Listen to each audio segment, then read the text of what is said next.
Hello, everyone. This is Tom Fox, and I'd like to welcome you to the Daily Compliance News. The Daily Compliance News is an offering of the Compliance Podcast Network. December 31st, the farewell to 2018 edition. First up, the story from the Wall Street Journal. The Tesla board has added Larry Ellison to its board. Ellison, a well-known close friend of Elon Musk. What on earth could go wrong with this? With Ellison's venture capital firm Oracle, one of the best-known executives, he's expressed a lot in Silicon Valley, has expressed a lot of support. Whether that will actually help, no one knows at this point. Next up, the rise and fall of Carlos Ghosn. In a very extensive piece in the New York Times over the weekend, they took a look at Carlos Ghosn, what actions he engaged in, led to his downfall, and really how, as the Greeks taught us long ago, hubris is what leads to the fall. There may have been additional legal violations due to his apparent disregard for any internal controls. He had his own slush fund, so it's going to be interesting to see if he was using this for any nefarious actions, which could lead to things such as FCPA violations.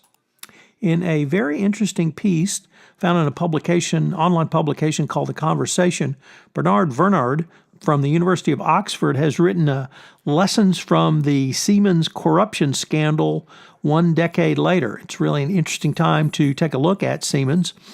He pointed out several things that are of interest to the compliance practitioner. The first is that the Siemens anti-corruption program existed only on paper. Second, that Siemens itself was trying to reform from the top, and this led to the scandal being unearthed, and really a lot of lessons which the compliance practitioner still would use today. And finally, we end with an exploration of the Polycom FCPA enforcement action from the FCPA Compliance and Ethics blog.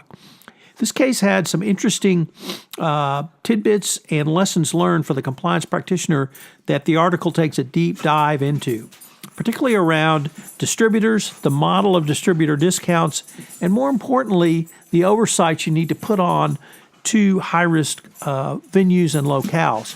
Here we had the Chinese business unit actually engage in intentional active corruption to hide its bribes and bribe payments from the corporate office. And there was no real deep dive into the discounts which were offered. So if you use the Watergate theory of following the money, you would see that the distributor model with an excessive discount really creates a pot of money to pay a bribe, and this is something that compliance practitioners need to be cognizant of and they need to be aware of. Even if there appears to be a rational business justification, if it's in a high-risk jurisdiction, you may need to take some additional steps to ascertain that the payments made were all legal going forward. This is Tom Fox. I wish you a safe, joyous, and happy New Year. As I have previously announced, I'm going to continue the daily compliance news each day going forward into 2019. So if there's something you'd like me to take a look at, please feel free to send it to me at tfox@tfoxlaw.com. Thank you. Also, I hope you will check out some of the new offerings on the Compliance Podcast Network. Jay Rosen and myself have started a new podcast series, Popcorn and Compliance, a look at compliance through the lens of the movies, that premiered Saturday, December 8th, and will post bi-monthly on Saturday for your entertainment and enjoyment listening pleasure. Finally, Mary Shirley and Lisa Fine have premiered their new podcast, Great Women on Compliance.